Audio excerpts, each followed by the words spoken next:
हर युग में जब धर्म अपने मूल से भटकने लगता है, जब समाज में अराजकता, संदेह और बिखराव घर कर जाता है, तब उस धरती पर कोई असाधारण चेतना उठती है, जो केवल विचारों से नहीं बल्कि अपने जीवन, ज्ञान और सत्य की अग्नि से एक संपूर्ण युग को बदल देती है।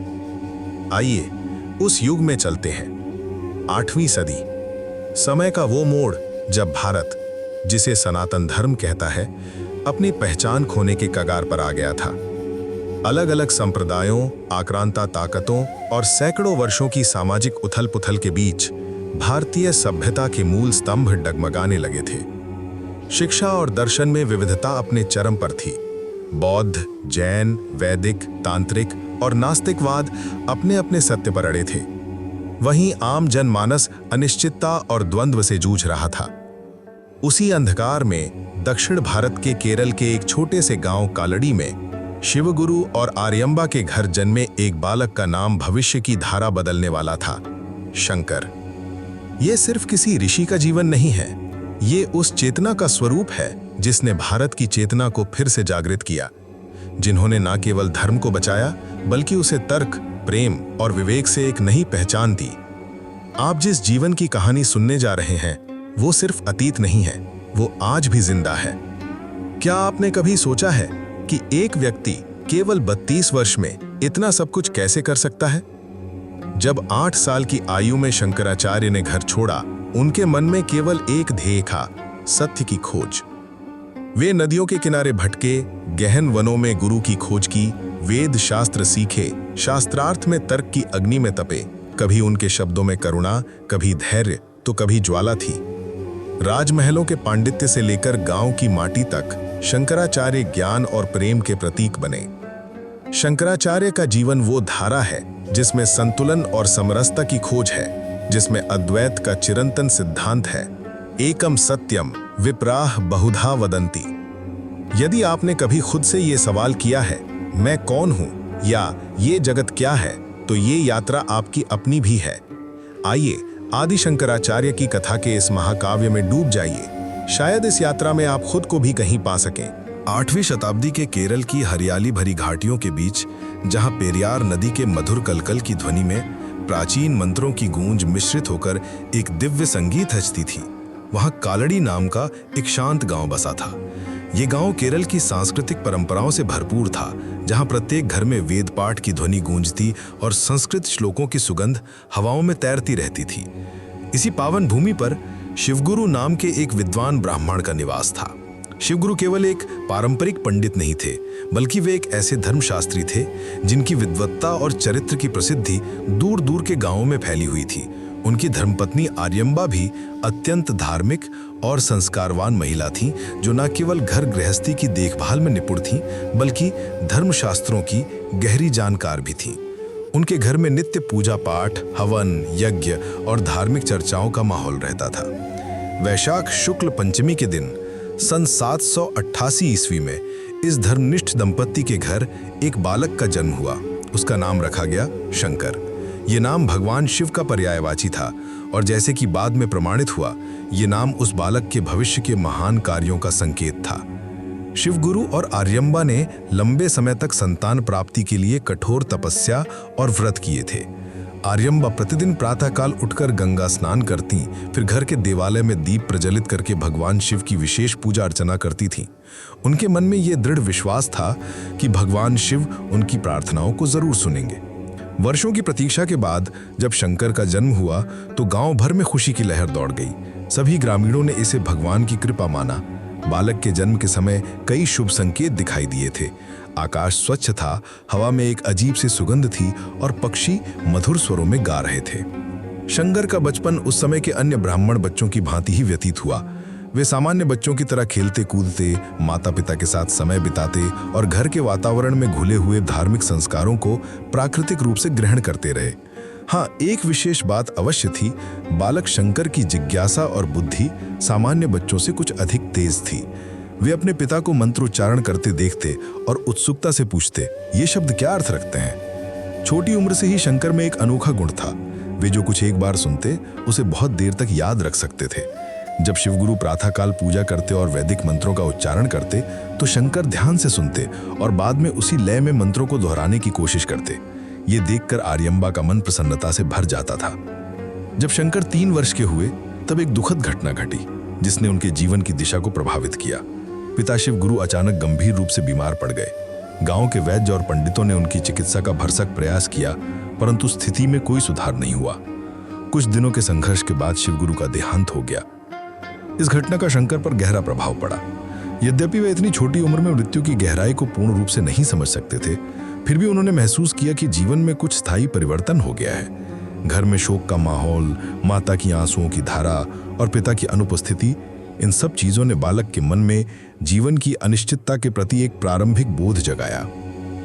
आर्यम्बा अब एक विधवा थीं और उन पर एक छोटे बच्चे की जिम्मेदारी थी। उस समय के सामाजिक परिप्रेक्ष्य में विधवा स्त्रियों की स्थिति कठिन होती थी, परंतु आर्यम्बा एक दृढ़ चरित्र महिला थीं। उन्होंने हिम्मत नहीं हारी और निश्चय किया कि वे अपने पुत्र की शिक्षा दीक्षा में कोई कमी नहीं आने देंगी। गांव के लोगों ने भी उनकी सहायता की और शिवगुरु के सम्मान में उनके परिवार की देखभाल का प्रण लिया। 6 वर्ष की उम्र में शंकर का उपनयन संस्कार हुआ।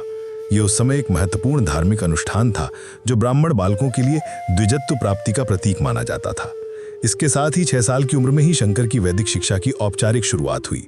उन्हें गायत्री मंत्र की दीक्षा दी गई और वैदिक मंत्रों के उच्चारण की शिक्षा शुरू हुई। उपनयन संस्कार के बाद शंकर नियमित रूप से गुरुकुल जाने लगे। यहाँ उन्हें संस्कृत व्याकरण, छंद शास्त्र और वेदों के प्रारंभिक भाग की शिक्षा मिली। शंकर की चीजों को याद रखने की शक्ति बाकी बच्चों से निश्चित रूप से बेहतर थी। जो श्लोक या मंत्र एक बार सुनाया जाता, वे उसे न केवल याद रख लेते थे, बल्कि उसकी लय और उच्चारण में भी शुद्धता लाने की कोशिश करते।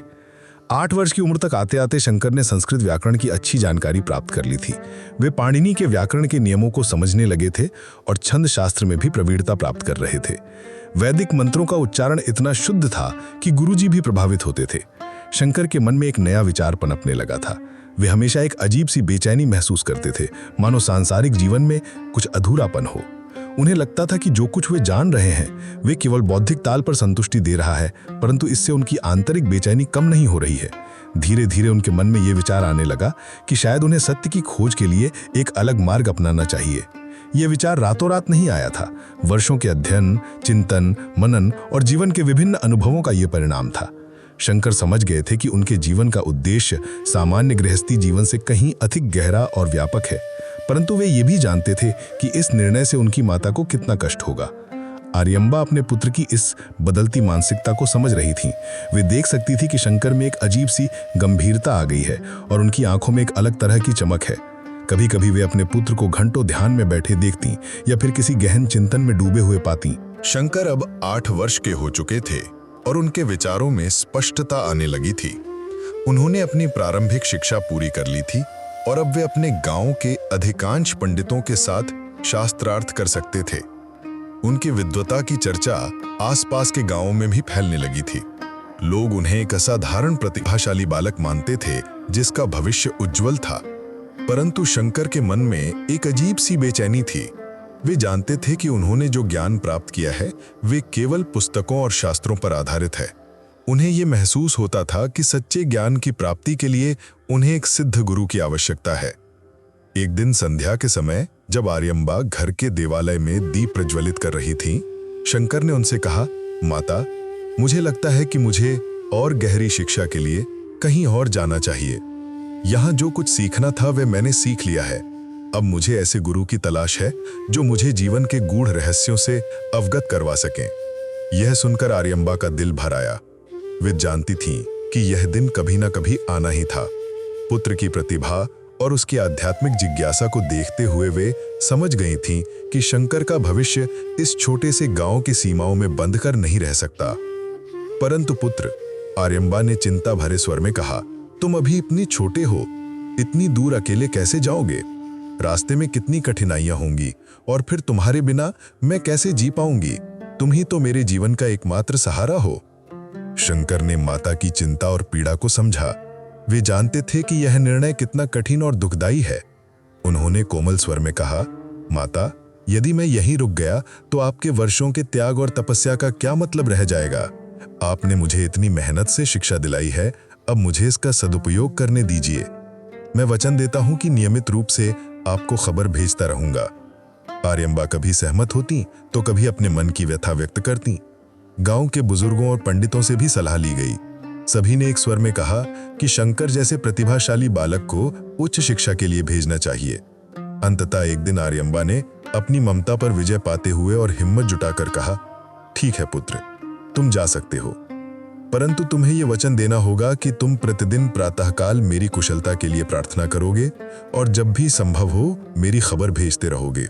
शंकर ने माता को दृढ़ वचन दिया और अपनी यात्रा की तैयारी शुरू की। 8 वर्ष की उम्र में एक दिन शंकर ने अपना पैतृक घर छोड़ा। विदाई के समय आर्यम्बा की आंखों में आंसू थे, परंतु वे अपने दुख को छुपाने की कोशिश कर रही थी। उन्होंने शंकर को आशीर्वाद दिया और कहा, पुत्र, भगवान तुम्हारा कल्याण करें। जहां भी जाओ धर्म और सत्य का मार्ग कभी न छोड़ना। शंकर के पास कुछ वस्त्र, कुछ आवश्यक ग्रंथ, थोड़ा सा भोजन और सबसे महत्वपूर्ण माता का प्रेम भरा आशीर्वाद था। शंकर ने सबसे पहले केरल के कुछ प्रसिद्ध विद्या केंद्रों की यात्रा की। वे तिरुवनंतपुरम, कोट्टायम और अन्य स्थानों पर गए जहां प्रसिद्ध आचार्य निवास करते थे। हर जगह उन्हें कुछ न कुछ नया सीखने को मिलता था। कहीं तर्कशास्त्र की गूढ़ बातें सुनने को मिलती, कहीं व्याकरण के जटिल नियमों की व्याख्या होती, तो कहीं छंद शास्त्र की बारीकियों का ज्ञान प्राप्त होता। परंतु कहीं भी उन्हें वो गुरु नहीं मिले जिनकी तलाश थी।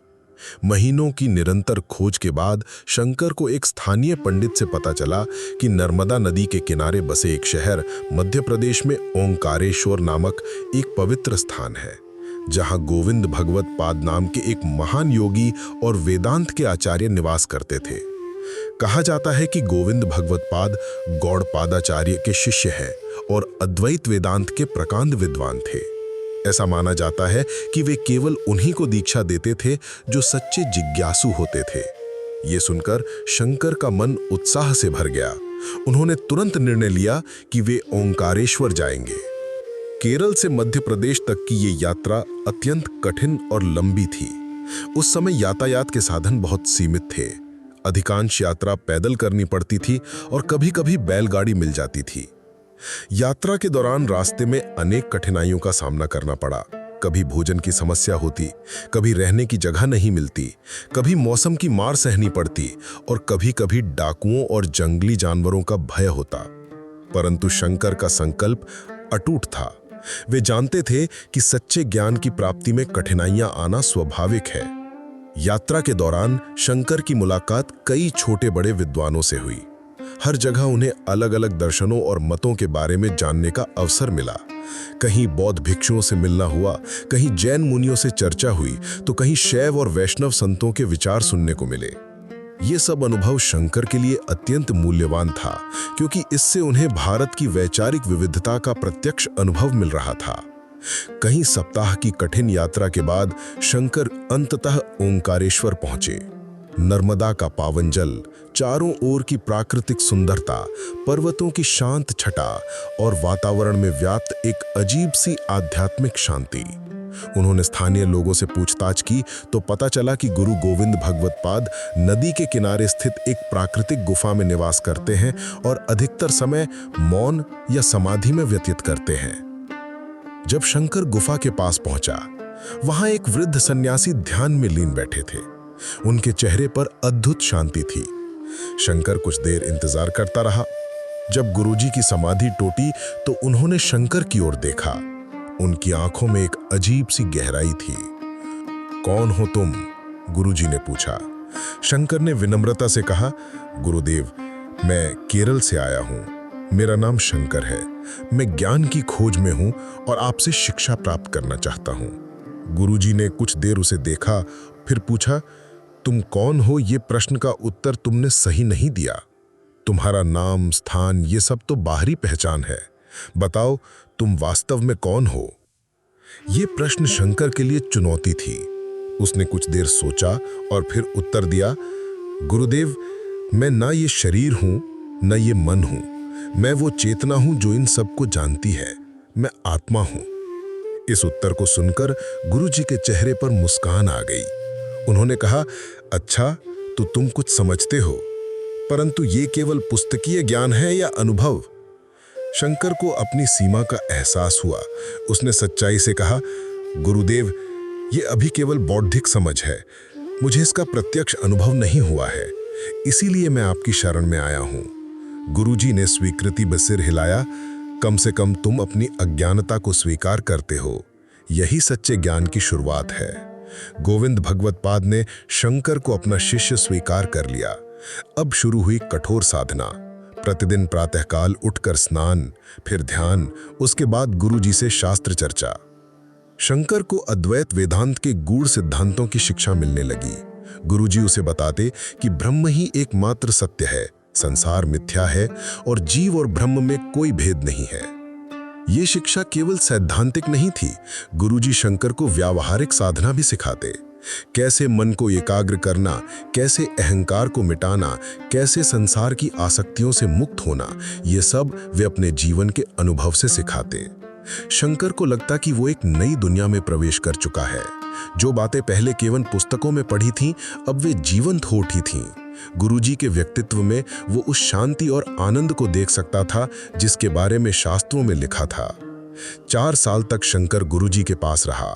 इस दौरान उसने न केवल अद्वैत वेदांत की गहराई समझी, बल्कि अपने व्यक्तित्व में भी महान परिवर्तन किया। वो समझ गया कि उसका जीवन उद्देश्य क्या है, इस दर्शन को सारे भारत में फैलाना और लोगों को सच्चे ज्ञान से अवगत कराना। 12 वर्ष की आयु में गुरु गोविंद भगवत्पाद ने शंकर से कहा, पुत्र, तुमने जो सीखना था वो सीख लिया है। अब समय आ गया है कि तुम संसार में जाकर इस ज्ञान का प्रचार करो। मैंने जो तुम्हें दिया है, अब ये तुम्हारी जिम्मेदारी है कि इसे आगे बढ़ाओ। शंकर का मन भावुक हो गया। गुरुजी से विदा लेना कठिन था, परंतु वो जानता था कि यही उसकी नियति है। उसने गुरुजी के चरण स्पर्श किए और उनका आशीर्वाद लिया। गुरुजी ने कहा, जाओ पुत्र और इस संसार में धर्म की स्थापना करो, तुम्हारा कार्य महान है। 12 वर्ष की आयु में जब शंकर ने गुरु गोविंद भगवत्पाद के आश्रम से विदा लिए, तो उनके हृदय में एक स्पष्ट और दृढ़ संकल्प था। गुरुजी से जो अमूल्य अद्वैत ज्ञान उन्होंने प्राप्त किया था, उसे वे केवल अपने तक सीमित नहीं रखना चाहते थे। उनका लक्ष्य था इस सत्य को पूरे भारतवर्ष में प्रसारित करना और लोगों को अज्ञान के अंधकार से मुक्त कराना। परंतु ये कार्य उतना सरल नहीं था जितना प्रतीत होता था। उस समय का भारत धार्मिक और दार्शनिक मतभेदों से भरा हुआ था।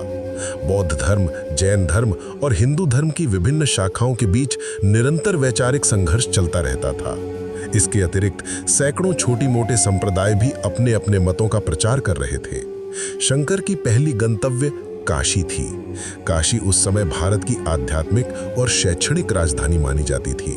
यहाँ देश के सर्वोत्तम विद्वान आकर निवास करते थे, शास्त्रार्थ करते थे और अपने अपने दर्शनों का प्रचार करते थे। शंकर जानते थे कि यदि उन्हें भारत में अपने अद्वैत वेदांत को स्थापित करना है, तो सबसे पहले काशी के पंडितों और आचार्यों से उन्हें अपनी बात मनवानी होगी। गंगा के पवित्र घाटों पर पहुंचकर शंकर ने पहले कई दिनों तक मौन साधना की। वे प्रतिदिन प्रातःकाल गंगा स्नान करते, फिर किसी निर्जन स्थान पर बैठकर ध्यान में लीन हो जाते। इस दौरान वे अपनी मानसिक शक्ति को केंद्रित करते और आने वाली चुनौतियों के लिए अपने आप को तैयार करते रहे। धीरे धीरे स्थानीय लोगों का ध्यान इस युवा सन्यासी की ओर आकर्षित होने लगा। उनकी गंभीरता, तेजस्विता और विद्वता देखकर कुछ छोटे मोटे विद्वान उनसे चर्चा करने आने लगे। प्रारंभिक वार्तालापों में ही शंकर की असाधारण प्रतिभा और गहन ज्ञान का परिचय मिल गया। वे न केवल वेदांत के जानकार थे, बल्कि तर्कशास्त्र, व्याकरण और अन्य दर्शनों की भी गहरी समझ रखते थे। कुछ छोटे मोटे शास्त्रार्थ हुए जिनमें शंकर की विजय हुई। इन प्रारंभिक सफलताओं से उनका आत्मविश्वास बढ़ा और काशी के बुद्धिजीवी समुदाय में उनकी चर्चा होने लगी। काशी में लगभग 1 से 2 वर्ष बिताने के बाद शंकर को लगा कि अब उन्हें और भी महान विद्वानों से टकराना चाहिए। उन्हें सूचना मिली कि मिथिला में मंडन मिश्र नाम के एक अत्यंत प्रकांड पंडित निवास करते हैं, जो कर्मकांड और पूर्व मीमांसा दर्शन के अधिकारी आचार्य माने जाते हैं। उनकी विद्वत्ता और तर्क शक्ति की प्रसिद्धि दूर दूर तक फैली हुई थी। शंकर ने सोचा कि यदि वे मंडन मिश्र जैसे महान विद्वान को अद्वैत के सिद्धांतों से सहमत करा सकें, तो ये उनकी एक महत्वपूर्ण विजय होगी। काशी से मिथिला तक की यात्रा लंबी और कष्टकारी थी। रास्ते में उन्हें अनेक बाधाएं आई। कभी प्रतिकूल मौसम का सामना करना पड़ा, कभी भोजन और आश्रय की समस्या हुई, तो कभी डाकुओं का भय सताया। परंतु इन सभी कष्टों के बावजूद शंकर का संकल्प अडिग रहा। यात्रा के दौरान उन्होंने कई छोटे बड़े नगरों में विश्राम किया और जहां भी अवसर मिला स्थानीय विद्वानों से शास्त्र चर्चा की। हर जगह उनका स्वागत अलग प्रकार से हुआ। कुछ स्थानों पर उनकी युवावस्था देखकर लोगों ने उन्हें गंभीरता से नहीं लिया, तो कुछ जगहों पर उनके ज्ञान से प्रभावित होकर उनका सम्मान किया गया। अंततः शंकर मिथिला पहुंचे। उस समय उनकी आयु लगभग 14 वर्ष थी। मिथिला नगरी अपनी विद्वत्ता और शास्त्रीय परंपराओं के लिए प्रसिद्ध थी। मंडन मिश्र का निवास एक विशाल भवन में था, जहां नियमित रूप से विद्वानों का जमावड़ा होता था। यहाँ शास्त्रार्थ, वाद विवाद और दार्शनिक चर्चाओं का सिलसिला चलता रहता था। शंकर ने वहां जाकर शास्त्रार्थ की इच्छा व्यक्त की। प्रारंभ में मंडन मिश्र ने उनकी आयु देखकर कुछ संकोच प्रकट किया। उन्होंने कहा, युवक, तुम अभी बहुत छोटे हो। मैं ऐसे बहुत से युवा ब्राह्मणों से मिल चुका हूँ जो थोड़ा बहुत पढ़कर यहाँ आते हैं। शास्त्रार्थ कोई बच्चों का खेल नहीं है। परंतु जब शंकर ने कुछ गंभीर श्लोकों का उच्चारण किया और अपनी वेदांत की समझ का परिचय दिया, तो मंडन मिश्र समझ गए कि ये कोई सामान्य युवक नहीं है। उन्होंने कहा, अच्छा, यदि तुम वास्तव में शास्त्रार्थ करने में समर्थ हो तो मैं तैयार हूं, परंतु इसके लिए एक उपयुक्त निर्णायक की आवश्यकता होगी। शास्त्रार्थ की औपचारिकताओं के अनुसार निर्णायक के रूप में मंडन मिश्र की धर्मपत्नी भारती देवी को चुना गया, जो स्वयं भी एक प्रकांड विदुषी थीं और विभिन्न शास्त्रों की गहरी जानकार मानी जाती थी। शास्त्रार्थ का दिन निश्चित हुआ। पूरे मिथिला में इस घटना की चर्चा हो गई। लोग कहते थे कि एक युवा सन्यासी महान मंडन मिश्र से शास्त्रार्थ करने आया है।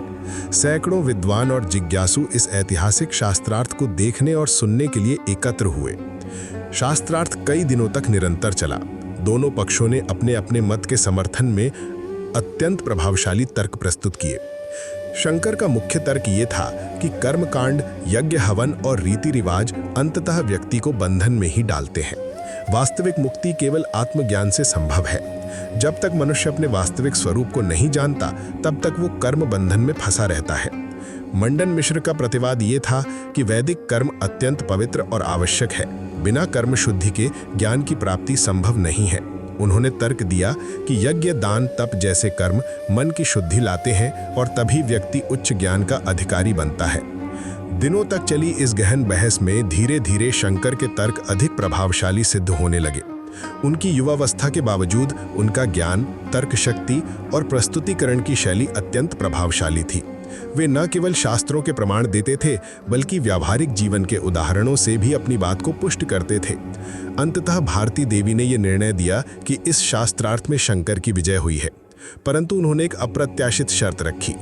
उन्होंने कहा, शंकर, तुमने मेरे पति को पराजित किया है, परंतु पत्नी होने के नाते मैं उनकी अर्धांगिनी हूं, अतः तुम्हें मुझसे भी शास्त्रार्थ करना होगा।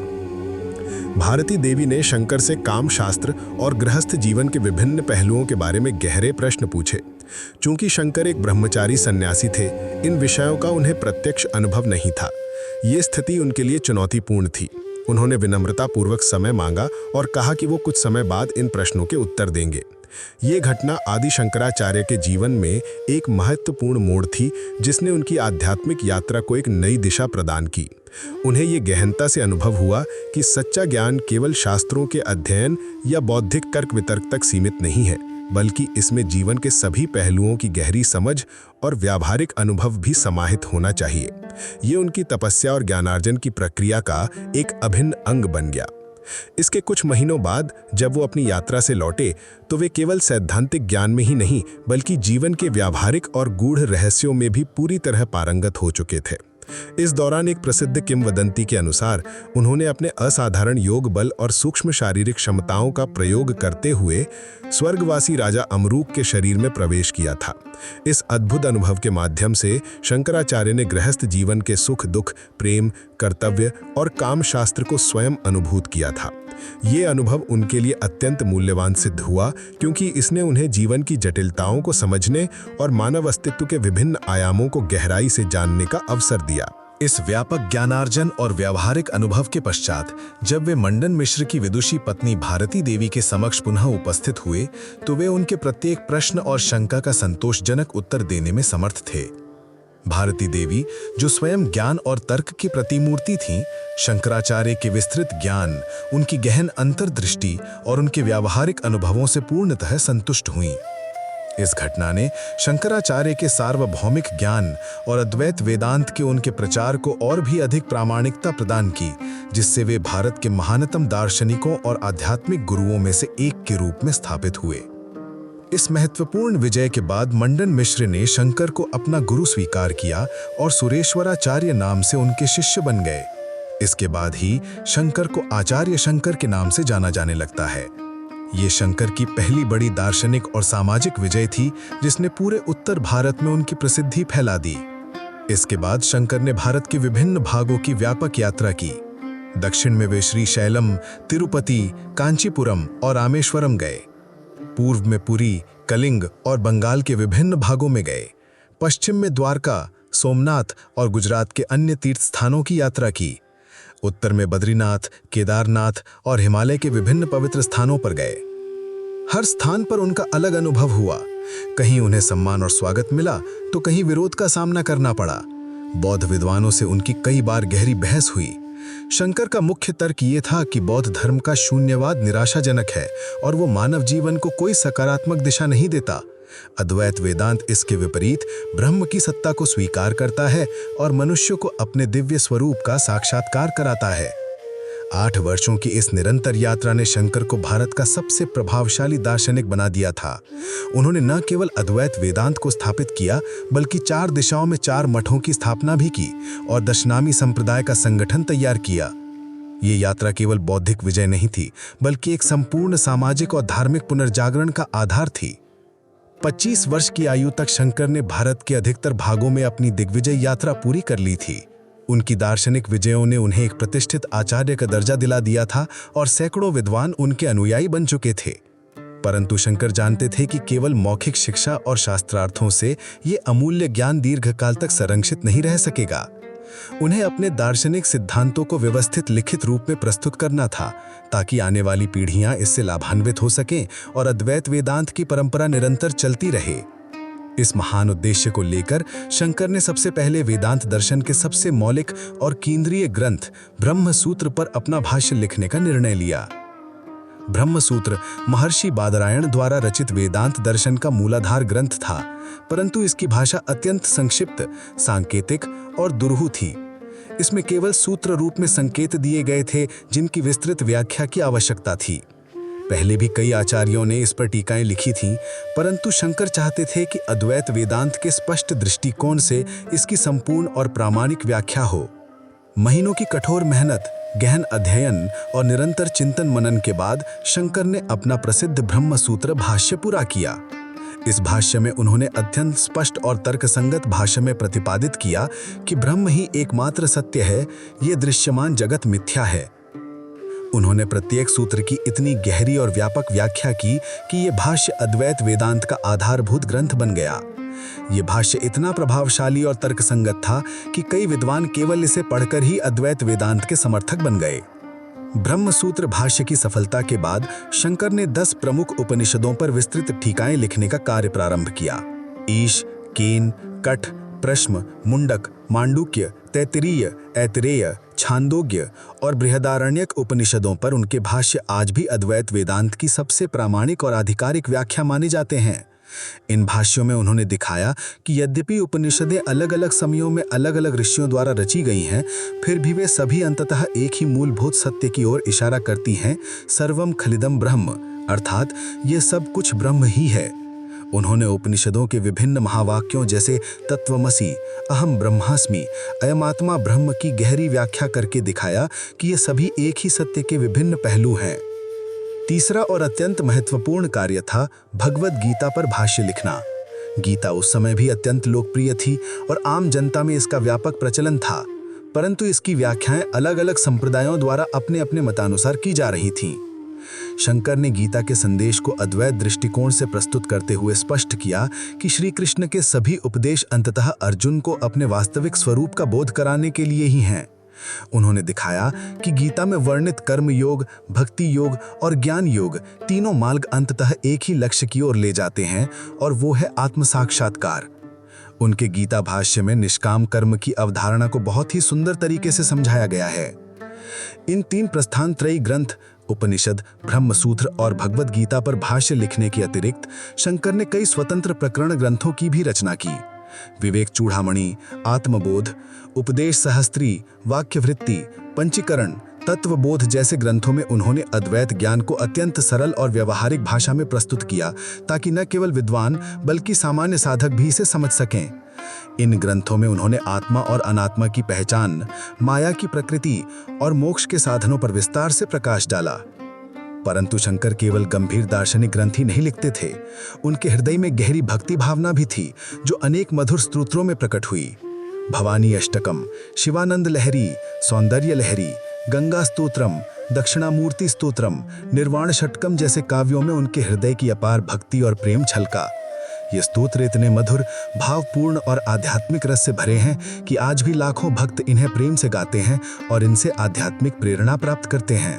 अपनी व्यापक साहित्यिक गतिविधियों के साथ साथ आचार्य शंकर ने एक मजबूत और व्यवस्थित शिष्य परंपरा का भी निर्माण किया। उनके 4 प्रमुख शिष्य थे जो उनकी शिक्षाओं को आगे बढ़ाने में महत्वपूर्ण भूमिका निभाने वाले थे। पद्मपादाचार्य, सुरेश्वराचार्य, हस्तामलकाचार्य और तोटकाचार्य।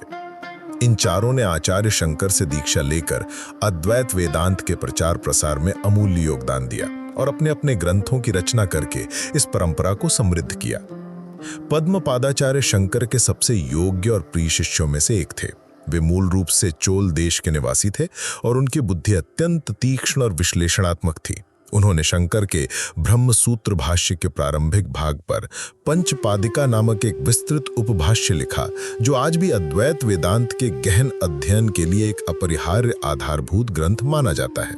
इस ग्रंथ में उन्होंने आचार्य शंकर के सिद्धांतों की और भी गहरी व्याख्या की है।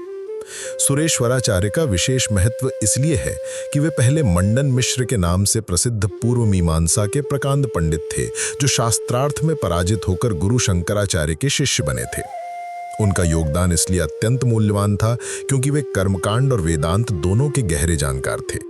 उन्होंने शंकराचार्य के तैत्तिरीय और बृहदारण्यक उपनिषद भाष्यों पर विस्तृत वार्तिक लिखी, जो इन भाष्यों की गहरी समझ के लिए अत्यंत उपयोगी हैं।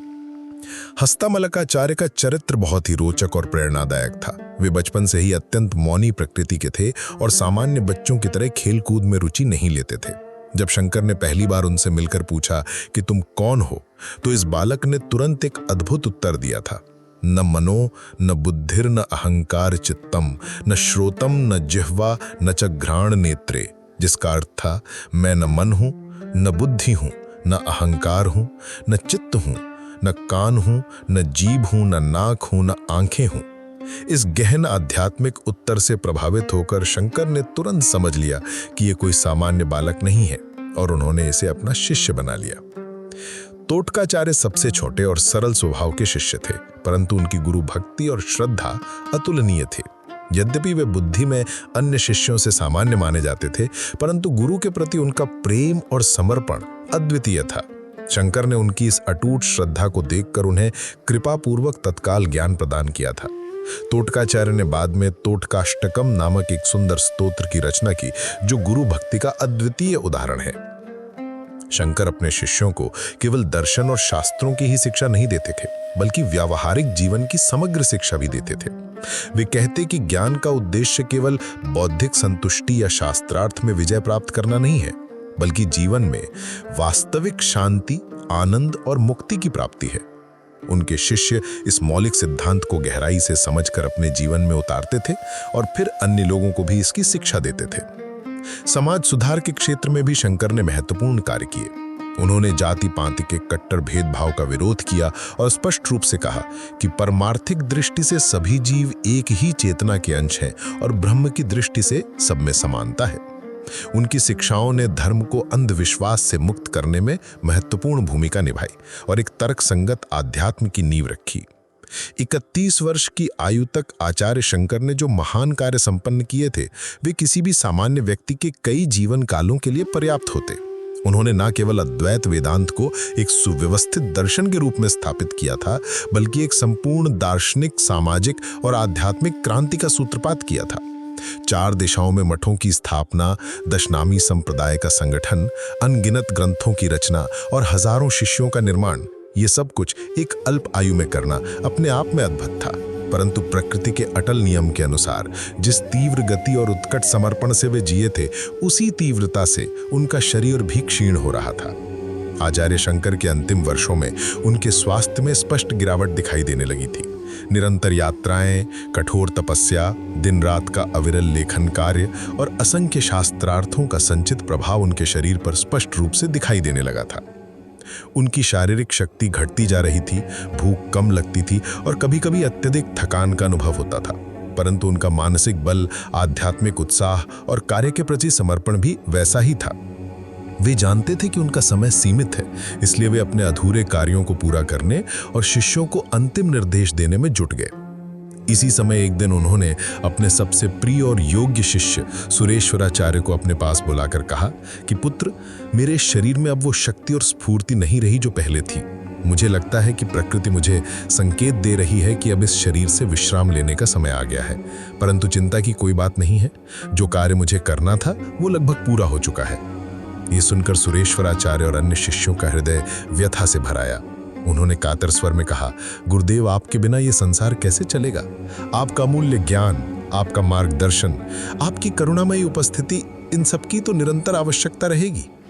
आचार्य शंकर ने शांत मुस्कान के साथ उत्तर दिया, प्रिय शिष्यों, ये शरीर नश्वर है, परंतु ज्ञान और सत्य शाश्वत है। मैंने जो कुछ भी दिया है वो स्थायी रूप से ग्रंथों में संरक्षित है और तुम सभी के हृदयों में बसा हुआ है। अब तुम्हारी जिम्मेदारी है कि इस प्रकाश को पूरे संसार में फैलाओ। स्मरण रखो कि गुरु का वास्तविक रूप उसके उपदेश और सिद्धांत है, ना कि ये नश्वर देह। अपने अंतिम दिनों के लिए आचार्य शंकर ने निर्णय लिया कि वे हिमालय की पावन भूमि केदारनाथ में जाएंगे। उन्हें लगता था कि भगवान शिव की इस परम पवित्र धाम में उनकी अंतिम यात्रा संपन्न होनी चाहिए। ये स्थान न केवल धार्मिक दृष्टि से पवित्र था, बल्कि यहाँ का वातावरण ध्यान और समाधि के लिए अत्यंत उपयुक्त था। अपने कुछ निकटतम और प्रिय शिष्यों के साथ वे इस अंतिम तीर्थ यात्रा पर निकले। हिमालय की इस पावन भूमि में पहुंचकर शंकर को एक अवर्णनीय शांति और आनंद का अनुभव हुआ। बर्फ से ढके भव्य पर्वत शिखर, निर्मल और तीव्र वेग से प्रवाहमान गंगा जी, चारों ओर का गहन मौन वातावरण और प्रकृति की अद्वितीय सुंदरता, यह सब कुछ उन्हें परम सत्य के अत्यंत निकट होने का अनुभव करा रहा था। यहाँ आकर उन्हें लगा कि वे अपने गंतव्य पर पहुंच गए हैं। केदारनाथ में अपने अंतिम दिनों में आचार्य शंकर ने अपने शिष्यों को अत्यंत महत्वपूर्ण और हृदयस्पर्शी अंतिम उपदेश दिए। उन्होंने गंभीर स्वर में कहा, प्रिय पुत्रों, मैंने जीवन भर तुम्हें जो सिखाया है उसका सार तत्व इन शब्दों में है। ब्रह्म सत्यम जगन मिथ्या, जीवो ब्रह्मैव नापरः। ब्रह्म ही सत्य है, यह जगत मिथ्या है और जीव ब्रह्म से अभिन्न है। इस महान सत्य को न केवल बुद्धि से समझो, बल्कि अपने संपूर्ण जीवन में उतारो और जीवंत बनाओ। सदैव स्मरण रखो, शंकर ने आगे कहा, ज्ञान का वास्तविक उद्देश्य केवल बौद्धिक चर्चा, वाद विवाद या शास्त्रार्थ में विजय प्राप्त करना नहीं है। इसका सर्वोच्च लक्ष्य है संपूर्ण मुक्ति, दुख से मुक्ति, बंधन से मुक्ति, अज्ञान से मुक्ति और भय से मुक्ति। जो व्यक्ति इस परम सत्य को वास्तव में समझ लेता है और अनुभव कर लेता है, उसके लिए जन्म मरण का ये चक्र सदा के लिए समाप्त हो जाता है। शिष्यों ने आर्त स्वर में पूछा, गुरुदेव, आपके भौतिक शरीर के चले जाने के बाद हमें कैसे पता चलेगा कि हम सही मार्ग पर चल रहे हैं? कैसे जानेंगे कि हमारी साधना उचित दिशा में है? शंकर ने अत्यंत प्रेम और करुणा के साथ उत्तर दिया, जब तुम्हारे हृदय में निरंतर शांति और संतुष्टि का निवास होगा, जब तुम्हें सभी प्राणियों और वस्तुओं में एक ही दिव्य चेतना का स्पष्ट दर्शन होगा, जब तुम्हारे लिए सुख दुख, मान अपमान, लाभ हानि सब समान हो जाएंगे, जब तुम्हारे मन में किसी के प्रति द्वेष या आसक्ति नहीं रहेगी, तो समझना कि तुम सही दिशा में प्रगति कर रहे हो। सन 820 ईस्वी में वैशाख शुक्ल षष्ठी के पावन दिन मात्र 32 वर्ष की अल्प आयु में शंकराचार्य ने अपना नश्वर शरीर त्याग दिया। उनके अंतिम क्षण अत्यंत शांत, दिव्य और तेजोमय थे। ऐसा लगता था मानो वे इस भौतिक संसार से किसी उच्चतर लोक में प्रस्थान कर रहे हों। शंकराचार्य की मृत्यु की परिस्थितियां आज भी रहस्यमय और विवादास्पद हैं। कुछ विद्वानों और भक्तों का मानना है कि वे समाधि में लीन होकर अपने शरीर को त्याग गए। कुछ का कहना है कि उन्होंने योग बल से इच्छा मृत्यु को प्राप्त किया। शंकराचार्य के देहत्याग के बाद उनके शिष्यों ने उनके आदेशानुसार और निर्देशों के अनुरूप कार्य किया। चारों दिशाओं में स्थापित मठों की व्यवस्था को मजबूत बनाया गया, दशनामी संप्रदाय के संगठन को और भी व्यापक बनाया गया और अद्वैत वेदांत के प्रचार प्रसार का कार्य निरंतर जारी रखा गया। शंकराचार्य की मृत्यु के बाद की शताब्दियों में उनका प्रभाव और भी व्यापक और गहरा होता गया। मध्यकाल में जब भारत में विदेशी आक्रमणकारियों के निरंतर हमले हुए और हिंदू धर्म और संस्कृति पर गंभीर संकट आया, तो शंकराचार्य द्वारा स्थापित मठों और परंपराओं ने हिंदू धर्म, दर्शन और संस्कृति की रक्षा में अत्यंत महत्वपूर्ण और निर्णायक भूमिका निभाई। आधुनिक काल में शंकराचार्य के क्रांतिकारी विचारों को नए संदर्भ में प्रस्तुत करने का महान कार्य स्वामी विवेकानंद ने किया। विवेकानंद जी ने पश्चिमी देशों में अद्वैत वेदांत को इस प्रकार प्रस्तुत किया कि वो आधुनिक विज्ञान, तर्कसंगत चिंतन और समसामयिक जीवन शैली के साथ पूर्ण तालमेल बिठा सके। उन्होंने दिखाया कि शंकराचार्य का दर्शन केवल भारतीय नहीं बल्कि सार्वभौमिक और कालातीत है। 20वीं सदी में भगवान रमण महर्षि, निसर्गदत्त महाराज और अन्य कई प्रसिद्ध संतों और आध्यात्मिक गुरुओं ने शंकराचार्य के अद्वैत दर्शन को अपने अपने अनूठे तरीकों से प्रस्तुत किया और आधुनिक युग के अनुकूल बनाया।